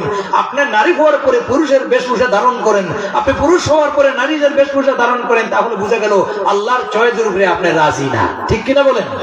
এগুলো আমাদের বাদ দিতে হবে। 2 নম্বরে হলো অনর্থক কাজ এবং কথাগুলি থেকে বিরত থাকতে হবে। আজকে বেশিরভাগ অনর্থক কাজে আমরা বেশি লিপ্ত, ঠিক কিনা? মুখটাকে কন্ট্রোল করতে হবে। গালিগালাজ, এরপরে পরনিন্দা, পরচর্চা, অন্যর দুশ্চর্চা, এগুলো মুসলমানদের ভিতরে আছে কি নাই? কথা বলেন না কেন? আল্লাহ রাসূল বলেছেন, মান সাকাতা ফাকাত নাজা, যে ব্যক্তি বেহুদা কাজকর্ম থেকে নিজের বিরত রাখলো, সে অনেক ভেজাল থেকে নিজেকে হেফাজত রাখলো। এই কথাগুলি মানতে পারবো তো ইনশাআল্লাহ? কোনদিন গীবত করব না, পরনিন্দা করব না। নারীদের ভিতরে যেমন গীবত চর্চার আপনার কি আছে, পুরুষের মধ্যে আছে, দোকানে বসে বসে অন্যের পরচর্চা করে।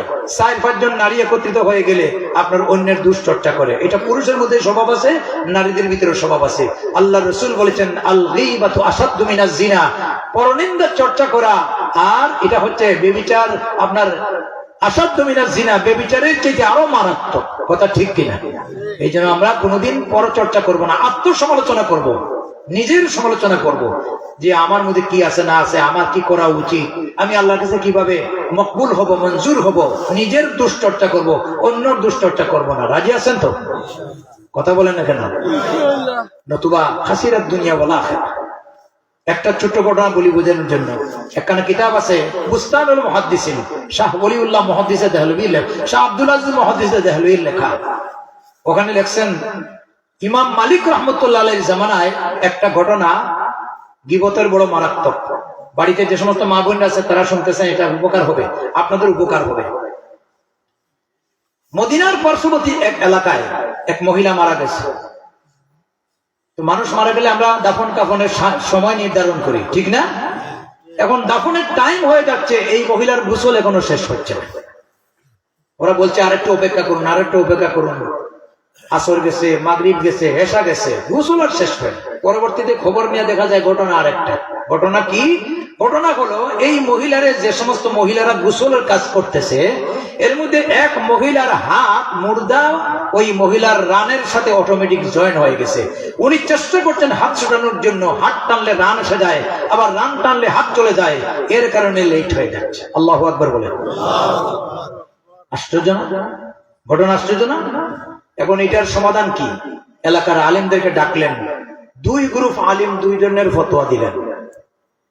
এক গ্রুপ বললেন, জীবিত নারীর হাত কেটে মৃত নারীর উরু থেকে বিচ্ছিন্ন করে দেওয়া হোক। জীবিত নারীর পক্ষের লোকেরা বলল, আমরা এই কাজ করতে দেব না, আমাদের নারীর সারাটা জীবন কলঙ্ক নিয়ে চলতে হবে। আরেক গ্রুপ হুজুররা ফতোয়া দিলেন, তা বলে মুর্দা নারীর উরু থেকে গোশতগুলি কেটে হাত বিচ্ছিন্ন করা হোক। মুর্দা নারীর পক্ষের লোক বলছে, আমরা এই কাজ করতে দেব না, আমাদের মুর্দা কলঙ্কিত লাগাতে দেব না। আল্লাহু আকবার বলেন।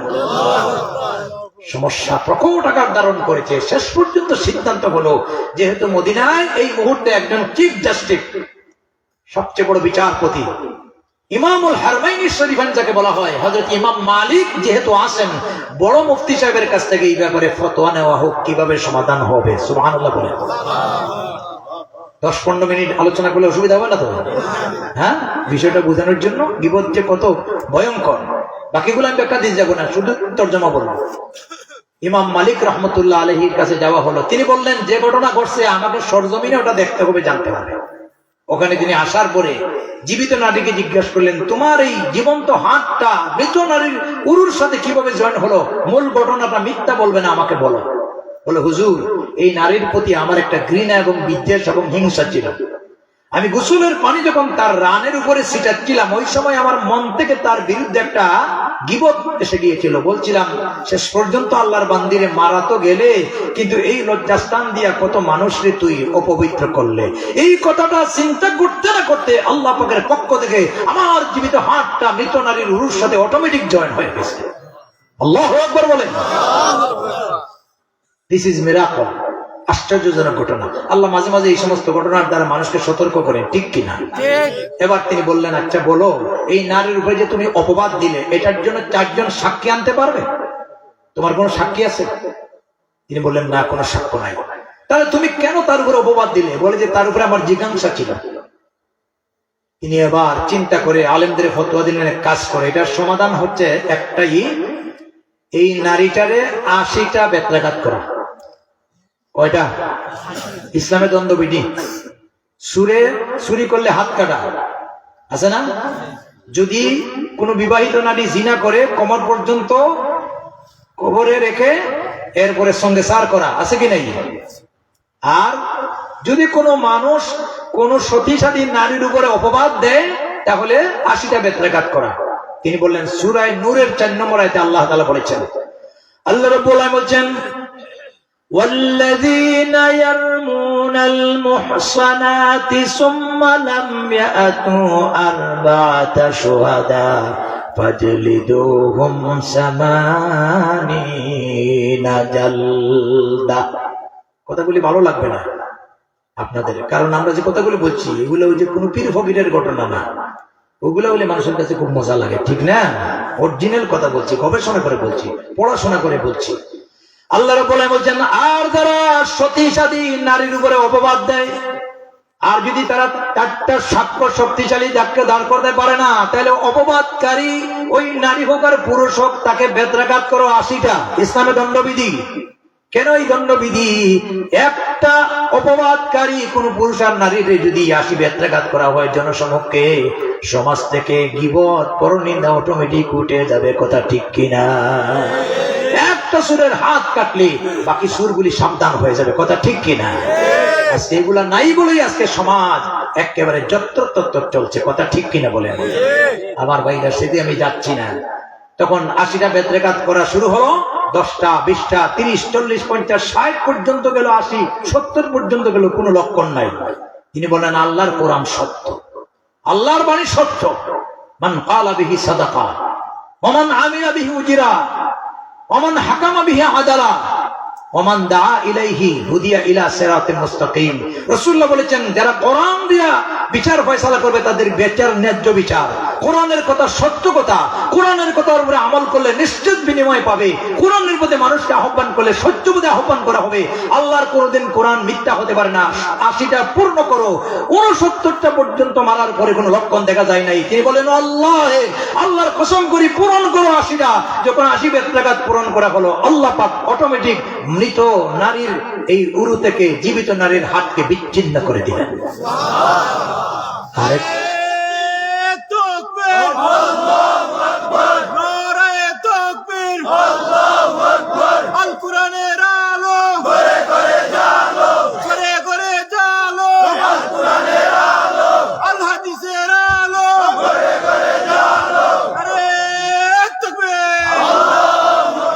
আমি শেষ করে নিব, আরেকজন মেহমানও আসেন দেখছি, চেয়ারম্যান পদে প্রার্থী। আচ্ছা ঠিক আছে, তিনিও কোরআনের কথা শোনার দরকার আছে। আরেক মাহফিল আমি চেয়ারম্যান সাহেব আমার উপরে রাগ করছে, আলোচনা চলছে, মধ্যখানে আসে বলছেন আমার 2টা মিনিট দেন। আমি বলছি, কোরআনের আলোচনাতে দুনিয়াবি কোনো আলোচনা ঢুকানো ঠিক না। আল্লাহর কোরআন শুনে এরপরে শেষ হবে কিছু কথা বলবে। আমাদের চেয়ারম্যান পদপ্রার্থী যারা হন, এরা যদি কোরআনওয়ালা হয়, ভালো মানুষ হয়, সৎ মানুষ হয়, আইনের শাসন তাদের দ্বারা সমাজে সুন্দর পরিচালিত হয়। কথা ঠিক কিনা বলেন? এটা রাগ করিয়ে গেছে কি হয়, দোয়া করলে করিও, না করলে নাই, নৌকা আছে বাস করবো, নৌকায় বাস করে দিব, বাস করাই দেখে বেজার হইয়েন না, কথা বলছেন। আর এই সমস্ত কিছু প্রশাসকরা আছে, এরা বুটের সময় হুজুরের কাছে দোয়া চায়, আর বুটে চেয়ারে যাওয়ার পরে হুজুরে দড়ি লাগায়, ঠিক কিনা বলেন? আল্লাহ সবাই রে হেদায়েত দান করুন, সবাই না, আল্লাহ সবাই রে সহি বুঝ দান করুন, সবাই বলে আমি। বুঝতে হবে ভাই আমার, তাহলে আমরা গীবত পরনিন্দার চর্চা করবো না, রাজি আছেন তো? জুড়ে বলেন না, রাজি আছেন? এরপরে আল্লাহ তাআলা বলেছেন যে ওয়াল্লাযীনা হুম লিফুরুজিহিম হাফিজুন, তোমাদের লজ্জাস্থানকে সংরক্ষণ করতে হবে। এইভাবে 7 নম্বর গুণ হচ্ছে যে নামাজ সমূহকে হেফাজত করতে হবে। প্রথমেও নামাজের কথা, শেষেও নামাজের কথা। এই জন্য মসজিদ ভিত্তিক আজকের ওয়াজ মাহফিল, ওয়াজ শুনলেন আর নামাজ পড়বেন না, এই ওয়াজে কোনো লাভ নাই। রাতে ঘুমাইলেন, ফজরের নামাজে মসজিদে নাই, এই ওয়াজের কোনো দাম নাই। প্রত্যেকটা মসজিদে 5 ওয়াক্ত জামাতের সাথে নামাজ আদায় করার চেষ্টা করতে পারবো তো ইনশাআল্লাহ? যুবকদের বলছি, আর যাই করো, খেলাধুলা করো, ফুর্তি করো, সুস্থ বিনোদন করো, আনন্দ করো, ইসলামে বাধা নাই, ইসলামের মধ্যে কোনো গোলামি নাই। আবিসিনিয়া থেকে যুবকদের দল আসলো রাসূলুল্লাহর বাসার সামনে, তীর ধনুক নিয়ে খেলাধুলা করছে। আবু বকর বাধা দিলেন, খবরদার রাসূলুল্লাহর বাসায় ডিস্টার্ব দিও না। রাসূলুল্লাহ বের হয়ে আবু বকরকে বললেন, থামো, তুমি তাদের ডিস্টার্ব দিও না, তোমরা খেলতে থাকো। আদ-দীনু ইসরুন, ইসলাম সহজ এবং সাবলীল, অন্যরা দেখো আমাদের ইসলামের ভিতরে আনন্দ বিনোদন আছে। সুবহানাল্লাহ বলেন। আয়েশা রাদিয়াল্লাহু তাআলা উকি দিলেন দেখার জন্য। রাসূলুল্লাহ বললেন, আয়েশা তুমি দেখতে চাও, দাঁড়াও, আমার পিঠের পিছনে দাঁড়াও, আমি তোমার জন্য পর্দা হয়ে গেলাম, হাত উঠাইয়া রাখলাম, বগলের ফাঁক দিয়ে তুমি দেখেও কিছু উপলব্ধি করে নাও। সুবহানাল্লাহ বলেন। বিবাহে সাধারণত ডং ডাং থাকে, আল্লাহ রাসূল বিবাহ ডং করতেন। এক বিবাহ গেছেন আনসারী সাহাবী, ডানে আবু বকর, বামে ওমর, সামনে আলী, অন্যান্য সাহাবী। ওরা খাবার শেষ, আরবদের একটা রুচি আজ পর্যন্ত আছে, ওরা খেজুর খায়, কিশমিশ খায়, আছে কি নাই? আর আমরা কি খাই? ফান্টা, মেরেন্ডা, কোকা কোলা, এগুলা সব ইসরায়েলি পণ্য, এগুলা বর্জন করবেন। এগুলা খাইয়া কোনো লাভ নাই, বরং পাকস্থলী নষ্ট হবে, ঠিক কিনা বলেন? খেজুর খাইয়া খাইয়া প্রত্যেকের সামনে বিচি জমাচ্ছেন। রাসূলুল্লাহ বিচি জমাচ্ছেন আলীর সামনে। আলী হলেন মেয়ের জামাই। সবার খাবারের পরে বললেন, দেখো আমাদের মধ্যে অনেকে আছেন, আমরা কেউ খাইছি, কেউ কেউ বেশি খাইছে। সবাই চাইয়া দেখে, কি রে? আলী দেখে আমার সামনে তো বেশি বেশি, কারণ এখানে 2 জনের বেশি, আলীরও বেশি, রাসূলুল্লাহরও বেশি, 2 জনের জুঠা। তো ওনারে খাদক বানাইছেন। উনিও বললেন, আমাদের ভিতরে অনেকে আছেন, কেউ কেউ তো বেশি খাইছেন, আর কেউ কেউ তো বেশি শুদ্ধ হয়ে গেছেন, মানে নবীজির সামনে বেশি নাই। এই থেকে হাদিস বের হয়েছে, আপনি খাবারের জুটা যেটা কোথায় রাখবেন। এই জন্য ভাই, ইসলামে ডং ফুর্তি আছে, সুস্থ বিনোদন করবেন। যুবকদের বলছি, কম পক্ষে 5 ওয়াক্ত নামাজ যথাযথ আদায় করবেন। একটা যুবক এবং যুবতী এশার নামাজ পড়ে ঘুমাইয়া ফজরের নামাজ জামাতে পড়ে, সারা রাতের যৌবনকালের ঘুম আল্লাহর ইবাদতে পরিণত হবে। আল্লাহ রাসূল যুবকদেরকে কত পছন্দ করতেন, এই ঘটনা বলছি আর শেষ, 2টা মিনিট। মসজিদে নবীতে আজান হলো, কি জাদুকরি আজান। আজান দিতেন কে? বেলাল। জানেন না বুঝুন কে দিতেন আজান?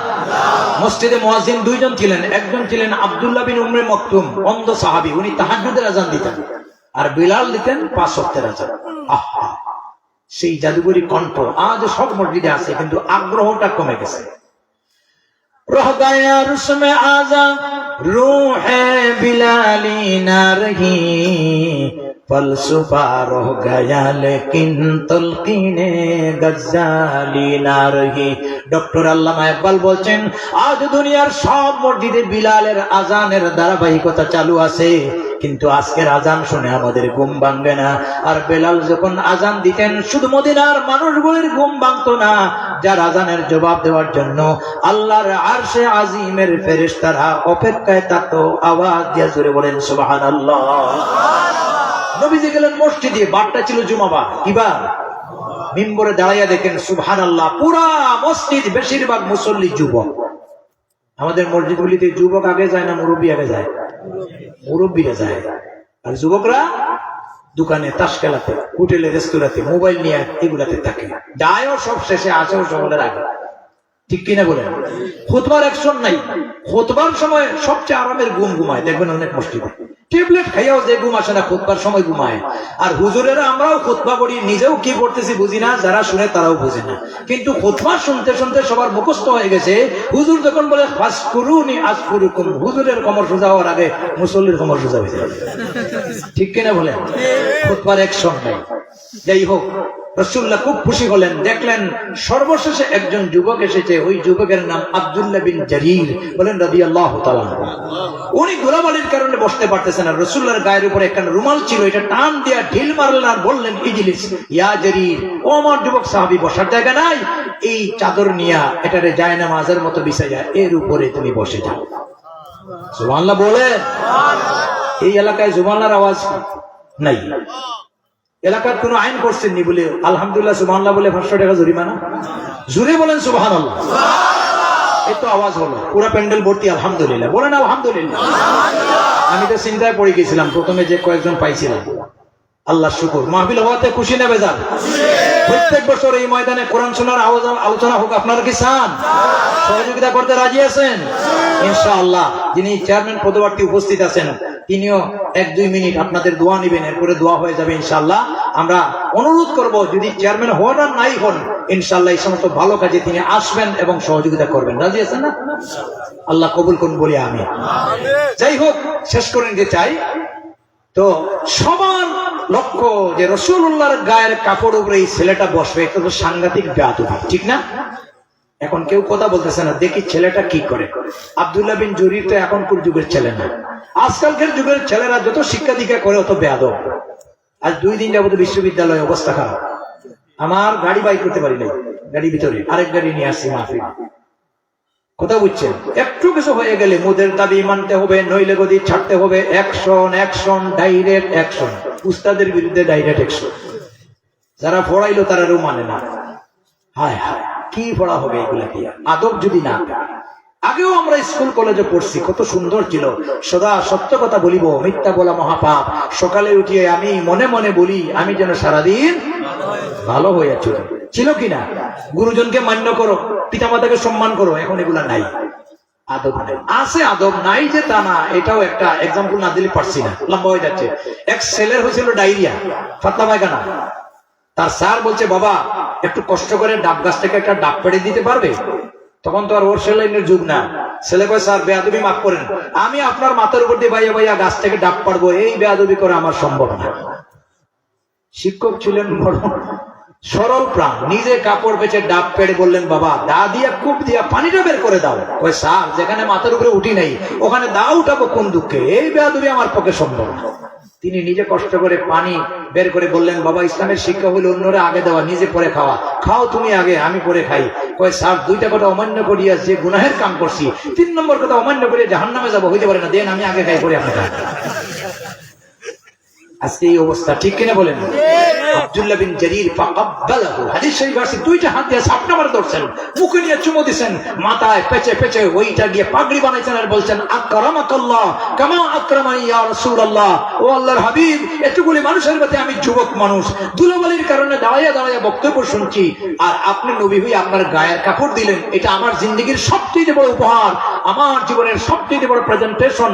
আমি এটা কোনো অবস্থাতেই নিচে রাখবো না, এটা আমার মাথার পাগড়ি বানাই দিছি। আর আপনার জন্য দোয়া করি, আল্লাহ পাক আপনার শান আর মর্যাদা আরো বাড়াইয়া দিন। যাবে যেইভাবে এতগুলি মানুষের সামনে আপনার গায়ের কাপড় দিয়ে আমি যুবকটার সম্মান বাড়াই দিলেন। হাদিস শরীফে আছে, নবীজির আচরণের কারণে এই যুবক জিন্দেগিতে নামাজ ছাড়া দূরের কথা, তার জীবনের তাকবীরে উলাটা পর্যন্ত টুটে নাই। সুবহানাল্লাহ বলেন না? আমাদের যুবকদেরকে বলছি আজকের ওয়াজ থেকে, জাহান্নাম থেকে মুক্তি চাই, নামাজ পড়তে হবে, বা জামাত পড়তে পারবো তো ইনশাআল্লাহ? সৎভাবে চলার চেষ্টা করবো ইনশাআল্লাহ? মিথ্যার কোনোদিন প্রশ্রয় নিব না, রাজি আছেন তো ইনশাআল্লাহ? ভালো কাজে সহযোগিতা করবো। তাআওয়ানু আলাল বিররি ওয়াত তাকওয়া ওয়ালা তাআওয়ানু আলাল ইসমি ওয়াল উদওয়ান। আল্লাহ বলছেন, ভালো কাজে নেকির কাজে একে অপরকে সহযোগিতা করো, গুনাহের কাজে সহযোগিতা করো না। এই কাজটা নেকির কাজ না গুনাহের কাজ? ওয়াজ নসিহত হওয়ার দরকার আছে কি নাই? আজও মানুষের ভিতরে যত নীতি নৈতিকতা আছে এগুলা আছে ওয়াজ নসিহতের বদৌলতে, ঠিক কিনা বলেন? যদি এগুলা বন্ধ হয়ে যায়, দুনিয়ার দেউলিয়া হয়ে যাবে, আকাশ থেকে রহমত বরকত বন্ধ হয়ে যাবে। এই জন্যই ভালো কাজে সহযোগিতা করব। আগামীতেও এই জায়গায় মাহফিল হোক, আপনারা কি চান?